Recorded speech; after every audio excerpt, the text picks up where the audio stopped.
لای هەواڵێکی دیکەمان لە شاری کەرکووک کۆڕێکی شاری بۆ هەرێکە لە شاعران سەرکەوت ڕەسوڵ و ڕووزار ئەحمەد سازکرا.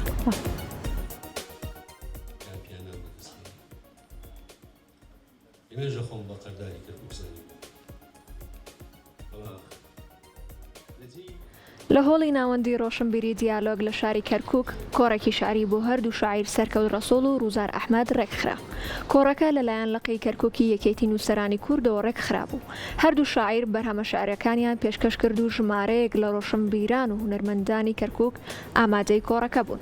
دواتر لەلایەن ئامادەبووانەوە بیرورا دەربارەی بەرهەمە شعرەکانی هەردوو شاعیر ئاڵوگۆڕکران. نهێنی تۆم پاراستووە و وەکو پەڕی گوڵەباقی بانەدیوە.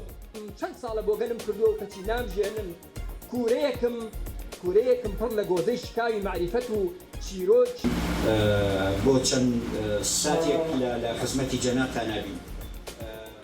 ئەمڕۆ لە کەرکووک دیارە کەرکووک باوەشی بۆ کردینەوە بۆ پێشکەشکردنی کۆڕێکی شعری لەگەڵ کاک ڕووزار کە پێم وایە ئەو شارانەی کە بەپێی تەمەنی خۆم بەپێی خۆناغەکان نووسیمە لە خلالی ئەو سل ساڵی ڕابردوو دەستکەنەیەکم کرد و پێشکەشی ئەو خەڵکەم کرد کە هاتبوون لە کۆڕەکە ئامادە بوون.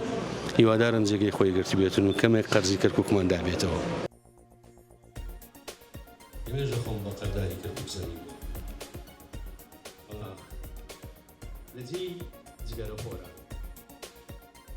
ڕەشێک هەموو چی شۆرەی